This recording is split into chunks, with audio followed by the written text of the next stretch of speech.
আজ আমি আপনাদেরকে এমন একটি রেসিপি শেয়ার করব যেটা উড়িষ্যার শ্রী শ্রী প্রভু জগন্নাথের একটি পছন্দের মিষ্টি। এই ফেমাস মিষ্টিটা বানানো খুবই ইজি।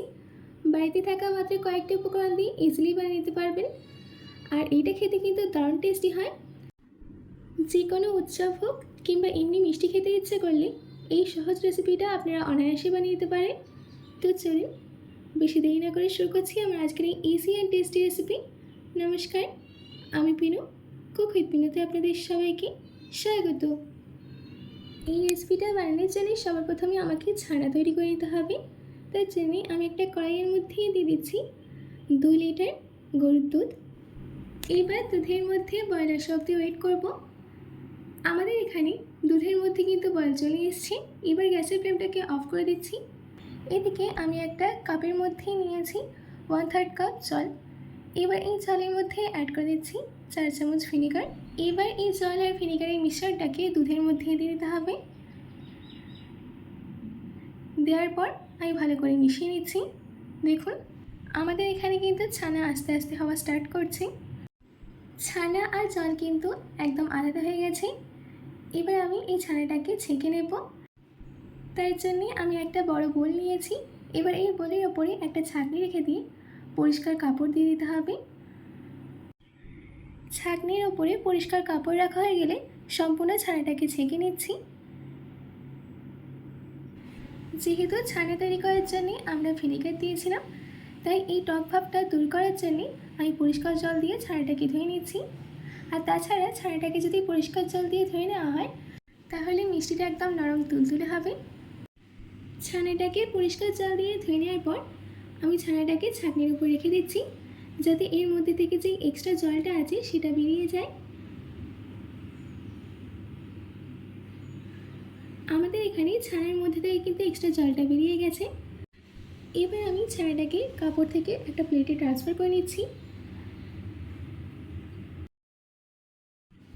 এবার হাতের তালুর সাহায্যে ছানাটাকে একদম ম্যাশ করে নিতে হবে, যাতে একদম স্মুথ হয়ে যায়।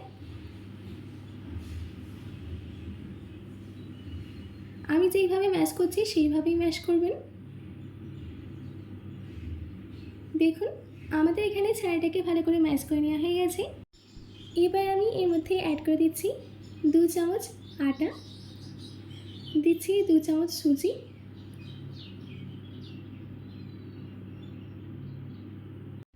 মিষ্টির জন্য এর মধ্যে দিয়ে দিচ্ছি 2 চামচ চিনির গুঁড়ো,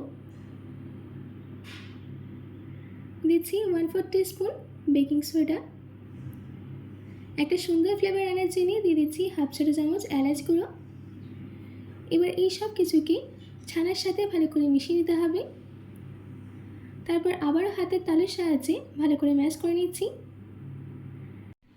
এইভাবে হাতের তালুর সাহায্যে ছানাটাকে ম্যাশ করলে যেরকম ছানাটা স্মুথ হবে সেরকম মিষ্টিটা ফাটবেও না। দেখুন আমাদের এখানে ছানাটা কিন্তু ভালো করে মেখে নেওয়া হয়ে গেছে। এবার আমি এই ছানাটা থেকে একটা ছোটো ছোটো বল রেডি করে নেব।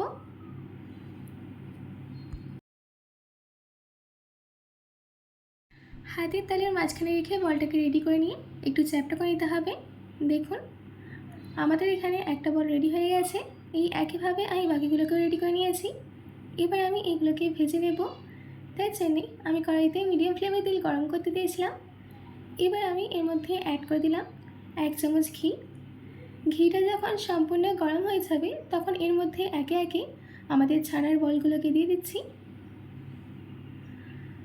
আর একটা কথা খেয়াল রাখবেন, বলগুলো দেওয়ার সঙ্গে সঙ্গে কিন্তু একদমই নাড়বেন না। যখন বলের একটা সাইডে একটা সুন্দর গোল্ডেন ব্রাউন কালার চলে আসবে তখন একটা চামচের সাহায্যে অপর সাইডে উল্টে দিয়ে সেই সাইডটাকেও গোল্ডেন ব্রাউন কালার আসা অবধি ভেজে নেব।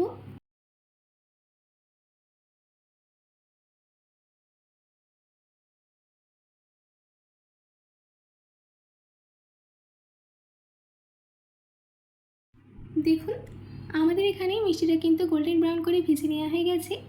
এবার আমি এইগুলোকে তেল থেকে তুলে নিয়ে একটা প্লেটে নামিয়ে নিচ্ছি।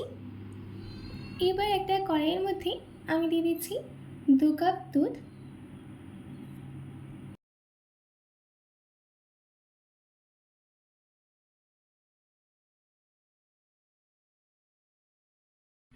এবার দুধের মধ্যে বয়ল আসা অবধি আমাদেরকে ওয়েট করতে হবে।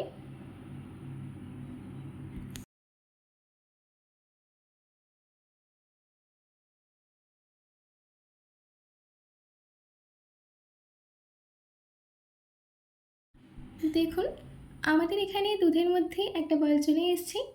এবার আমি এর মধ্যে অ্যাড করে দিচ্ছি হাফ কাপ চিনির গুঁড়ো। তার সাথে এর ফ্লেভারটা আরও এনহ্যান্স করার জন্য দিয়ে দিচ্ছি 1/4 টিস্পুন এলাচ গুঁড়ো। এবার চিনি আর এলাচটাকে দুধের সাথে ভালো করে মিশিয়ে নিতে হবে, আর দুধটাকে ততক্ষণ রান্না করে নিতে হবে যতক্ষণ না এটা একদম গাঢ় হয়ে যায়। দুধের টেস্টটাকে ব্যালেন্স করার জন্য দিয়ে দিচ্ছি 1/4 টিস্পুন নুন। নুনটা দেওয়ার পর ভালো করে মিশিয়ে নিতে হবে।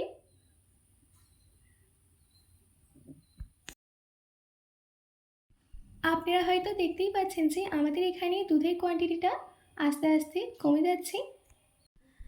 এবার আমাদের এখানে দুধটা কিন্তু অনেকটাই গাঢ় হয়ে গেছে। কনসিস্টেন্সিটা দেখে বুঝতেই পারছেন যে আমি কিন্তু বেশি গাঢ় কিংবা বেশি পাতলা করিনি, একদম মিডিয়াম কনসিস্টেন্সি রেখেছি। এবার গ্যাসের ফ্লেমটাকে অফ করে দিয়ে আমাদের ভেজে রাখা মিষ্টিগুলোকে একে একে দিয়ে দিতে হবে। একটা জিনিস লক্ষ্য রাখবেন, যেন দুধটাও গরম হয় আর মিষ্টিটাও যেন গরম হয়। গরম থাকা অবস্থাতেই এদেরকে দিয়ে দিতে হবে। সব মিষ্টিগুলো দুধের মিশ্রণের মধ্যে দিয়ে দেওয়া হয়ে গেলে একে একে এগুলোকে উল্টে দিতে হবে।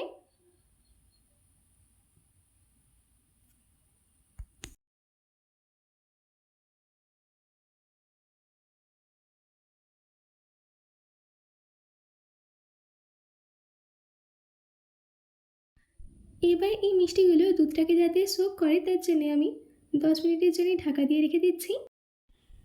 10 মিনিট বাদ ঢাকাটাকে খুলে নিলাম। ব্যাস, রেডি হয়ে গেল আমাদের শ্রী শ্রী প্রভু জগন্নাথের খুবই পছন্দের একটি মিষ্টি রসাবলী। এবার আমি এটাকে সার্ভ করে নিচ্ছি। তার জন্য আমি একটা বোলের মধ্যে সবার প্রথমে যেই দুধটাকে রেডি করে গেছিলাম সেটা দিয়ে দিচ্ছি। তারপর একে একে এই রসবলীগুলোকে দিয়ে দিতে হবে।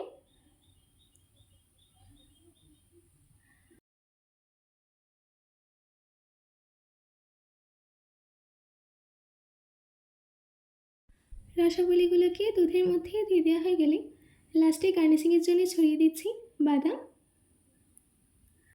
আশা করছি আমার আজকের উড়িষ্যার এই ফেমাস মিষ্টি রসাবলীর রেসিপি আপনাদের খুবই ভালো লেগেছে।